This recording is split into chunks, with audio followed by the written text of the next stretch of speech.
এমন কোনো বিপদ বা মুসিবত আছে কিনা যার কারণে আত্মহত্যা করা, সুসাইড করা বৈধ হয়ে যায়, নাকি হাজারো কষ্টের মাঝেও সুসাইড করা নাজায়েজ, এবং কেউ যদি আত্মহত্যা করে তাহলে সে কি চিরস্থায়ী জাহান্নামী হবে?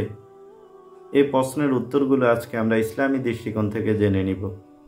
আল্লাহ তাআলা আমাদেরকে যে দেহ, আমাদেরকে যে জীবন দিয়েছেন, এটি মূলত আল্লাহ তাআলার অনেক বড় অনুগ্রহ আমাদের উপর। এটি আল্লাহ তাআলার অনেক বড় নেয়ামত। শুধু নেয়ামতও নয়, বরং এটি আমাদের নিকট আমানতও বটে। আল্লাহ তাআলা কোরআনে কারিমের মধ্যে বলেছেন, সুম্মা লাতুসআলুন্না ইয়াউমা ইযিন আনিন নাঈম। সেদিন তোমাদেরকে প্রত্যেকটি নিয়ামত সম্পর্কে তোমাদেরকে জিজ্ঞাসা করা হবে। এবং তিনি মানুষকে সৃষ্টির উদ্দেশ্য বলে দিয়েছেন যে ওমা খলাকতুল জিন্না ওয়াল ইনসা ইল্লা লিয়াবুদুন।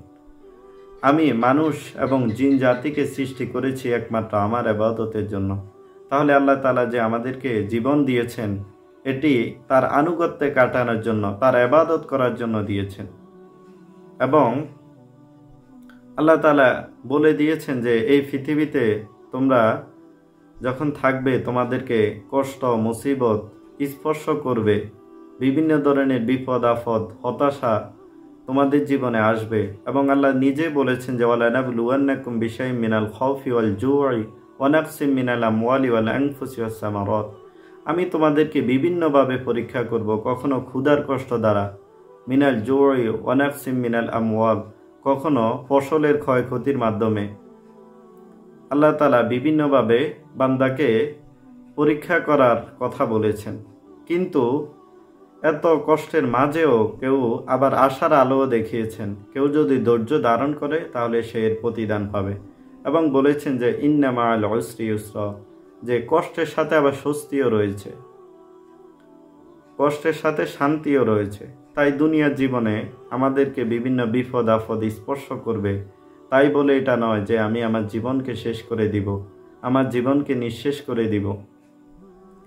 এবং আল্লাহ রাসূল সাল্লাল্লাহু আলাইহি ওয়াসাল্লাম হাদিস শরীফের মধ্যে বলেছেন, কেউ যদি আত্মহত্যা করে, সুসাইড করে, তাহলে সে জাহান্নামের মধ্যে নিক্ষিপ্ত হবে। এবং কেউ যদি পাহাড়ের উপর থেকে ঝাঁপ দিয়ে আত্মহত্যা করে তাহলে সে জাহান্নামে পড়বে, এবং সে জাহান্নামে এভাবে পাহাড়ের উপর থেকে ঝাঁপ দিয়ে পড়তে থাকবে, এভাবে তাকে শাস্তি পেতে হবে। এবং কেউ যদি বিষ পানে মৃত্যুবরণ করে তাহলে তাকে জাহান্নামের আগুনে পুড়তে হবে এবং সেখানে তাকে বিষ দেওয়া হবে, সে বিষ পানে এভাবে শাস্তি পেতেই থাকবে। এবং কেউ যদি লোহা দ্বারা কোনো কঠিন যন্ত্রের মাধ্যমে নিজেকে শেষ করে দেয় তাহলে এভাবে সে শাস্তি পেতে হবে। তা হাদিসে খালিদান মুখাল্লিদান শব্দ এসেছে, অর্থাৎ চিরস্থায়ী সে শাস্তি পেতে থাকবে। এখানে খালিদ এবং মুখাল্লিদ শব্দের অর্থ হচ্ছে একটা দীর্ঘস্থায়ী শাস্তি পাবে সে। আরবরা কোনো কিছু দীর্ঘ সময় বোঝানোর জন্য এই শব্দ ব্যবহার করে থাকেন।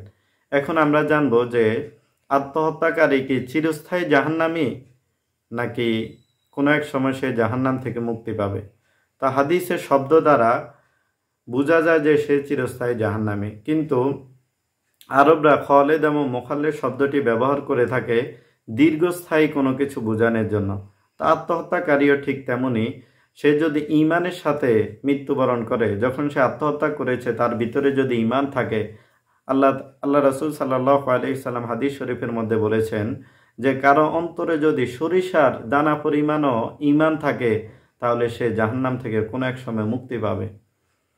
কারো অন্তরে যদি অনুপরিমাণও ঈমান থাকে তাহলেও তাকে জাহান্নাম থেকে বের করে আনা হবে। তাই সে দীর্ঘ জীবন শাস্তি পাওয়ার পরে কোনো এক সময় সে জাহান্নাম থেকে মুক্তি পাবে। তবে আত্মহত্যা করা হারাম, কবিরা গুনাহ। যেহেতু আমাদের দেহ আমাদের বডির মালিক আমরা নিজে নয়, এটি আমাদের নিকট আমানত রাখা হয়েছে, এজন্য আত্মহত্যা করা নাজায়েজ, হারাম।